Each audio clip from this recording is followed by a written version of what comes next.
Oke, siap. Lama kerja 1 abad, waktu yang dibutuhkan supaya pekerja bisa secara umum dapat menyamai kekayaan 5 triliuner untuk teratas.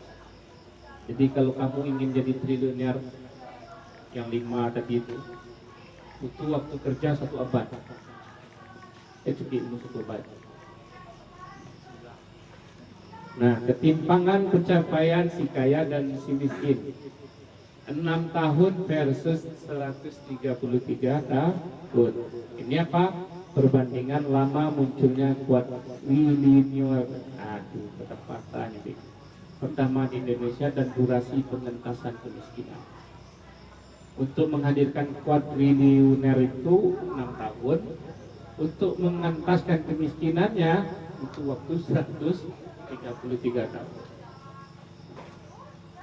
Kekayaan pejabat publik di Indonesia. Total kekayaan menteri 24,5 triliun. Oke. Nah, kekayaan menteri terafiliasi dengan bisnis tambang itu 13,3 triliun. Nanti akan lihat ada 4 ini ya. Sandiaga Uno, Prabowo, kemudian siapa lagi itu? Nanti kita lihat. Akumulasi kekayaan 4 menteri yang berafiliasi industri tambang dalam kabinet Jokowi setara 50% dari total kekayaan. Ya, 13%, 50% dari ini. Potensi pajak kekayaannya 490 miliar.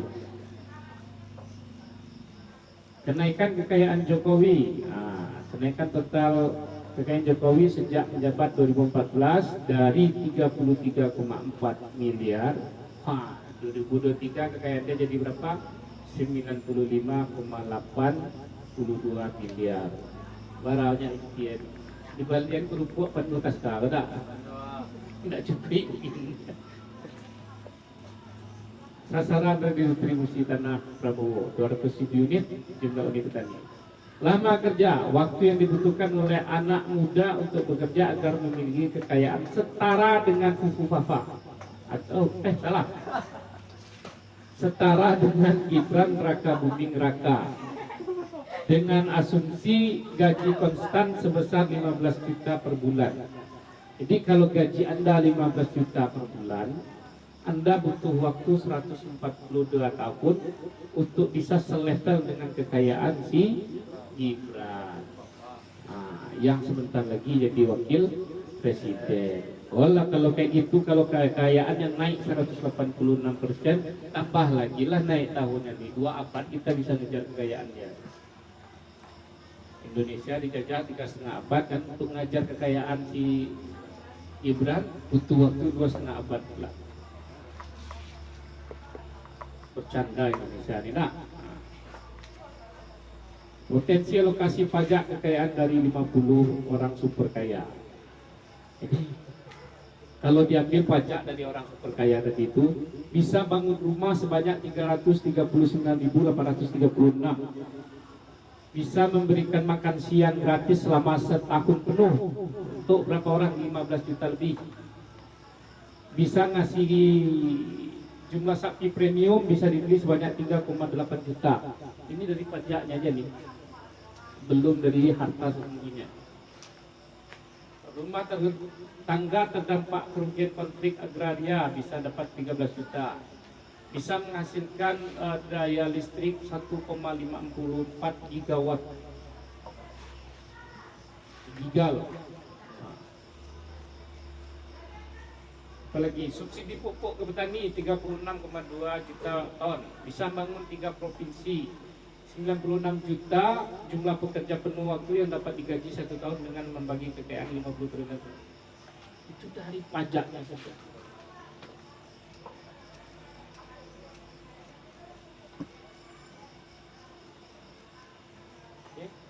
Jadi sangat kondisinya sangat berbeda. Nah, inilah wajah-wajah orang terkaya di Indonesia ya.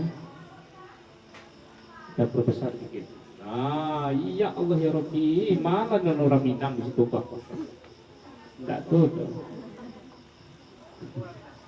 Si asengnya juga.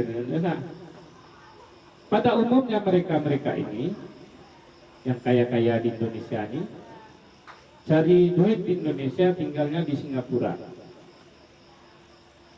Oke. Khairil Tanjung masuklah si anak singkong di sini dah.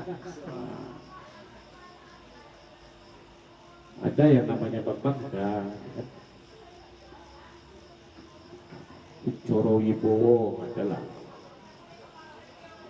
Inilah orang-orang terkaya di Indonesia. Anda sudah baca nih? Kan sudah saya share. Ada yang belum baca? Belum. Nah, baca-baca aja. Ini. Nah ya. Nih, yang 4 menteri tadi itu ini dia orangnya. Jadi dikumpulin kekayaan Sandiaga, Erick Thohir, Prabowo, Luhut ini totalnya sekitar 13 triliun. Oh, udah dikasih duit 1 triliun. Oh iya, mau lah sampai 1 triliun. Saya jadi Pak. 1 juta saya terima. Oke. Nah, ini orang-orang yang masih ke lahan tambang semuanya nih. Nama Prabowo, nama Sandiaga Uno, ya. Ini Opung Luhut ini yang luar biasa juga. Makanya dia memacit di Indonesia ini kan. Ya, menteri serba bisa. Wah, ini kenaikan harta kekayaan pejabat publik di Indonesia. Katanya anggarannya kecil, kita perlu utang luar negeri gitu kan. Tapi kekayaan menteri-menterinya naik berapa persen? Pokoknya tidak tanggung-tanggung lah. Kita hanya dalam mimpi aja dapat dia suami orang kaya kan, istri cantik, mertua kaya kan, anak tunggal pula. Amin. Wah, di doa dia capek lemas gitu. Nih, kenaikan kekayaan masing-masing menteri. Oke. Jadi kalau baca laporan ini sangat kaget ya. Nadiem 297%.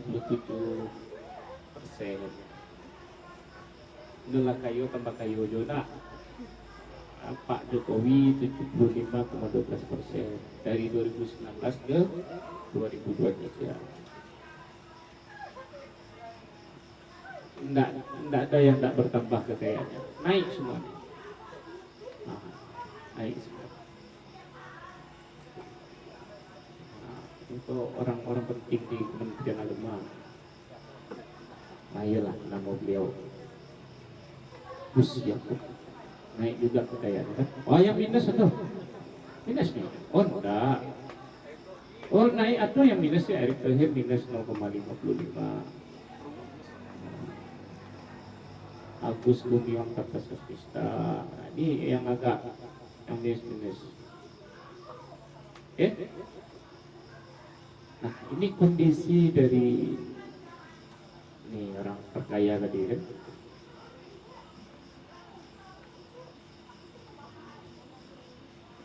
Dear siapa, sebaiknya jangan posting-posting dulu karena nggak ada yang peduli dengan pencapaian kecuali keluarga besar sendiri. Yang ada rakyat malah miris melihat kemewahan dan privilege yang punya. Sementara kami di sini sedang ketar-ketir mikirin nasib yang tidak menentu. Berangkat kuliah dengan pesawat jet. Yang kita berangkat kuliah dengan perut kosong, sampai di kantin kita kado kawan awak tadi itu.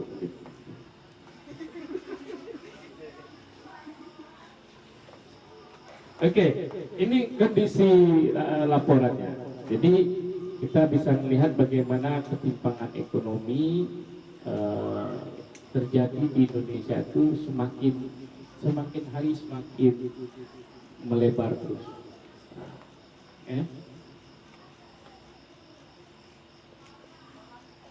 Nah, jadi apa pembacaan yang lain yang bisa kita lihat? Nah ini dia, ada satu bukunya kan tadi lagi kan. Jadi kita sudah baca bagaimana datanya sepintas. Ya, jadi ada buku ditulis oleh Thomas Piketty, Capital in the 21st Century.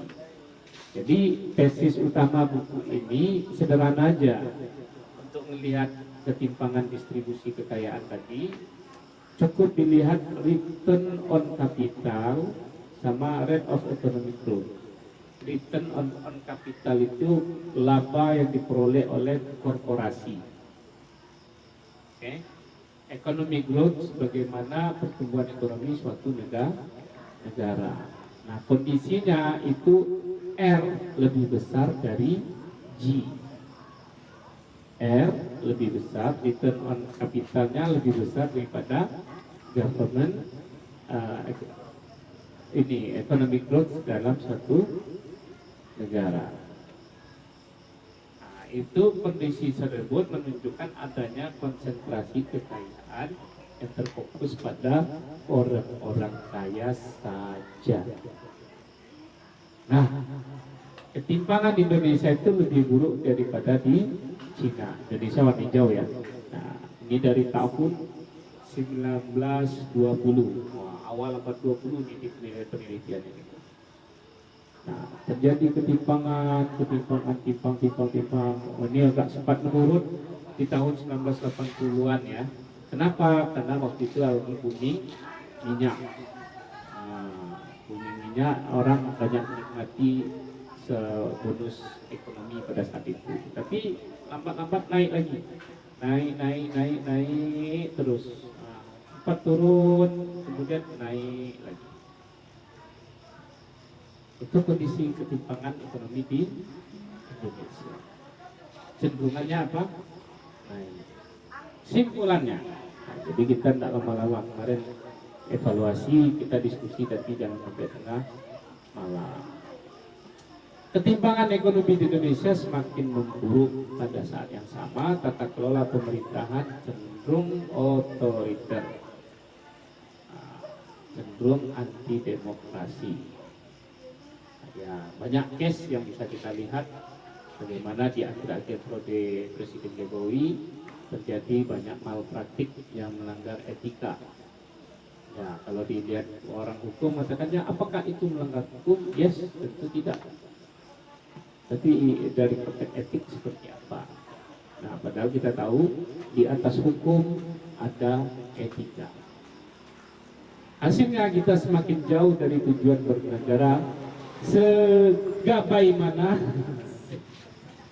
sebagaimana termaktub dalam alinea keempat Undang-Undang Dasar 1945. Akhirul kalam, pentingkah kita bernegara? Masih pentingkah NKRI itu?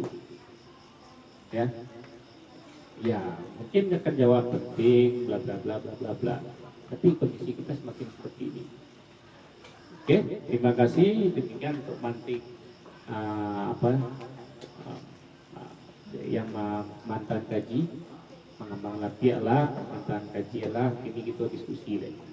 Saya kembalikan pada Ibu Moderator yang manisnya. Assalamualaikum warahmatullahi wabarakatuh.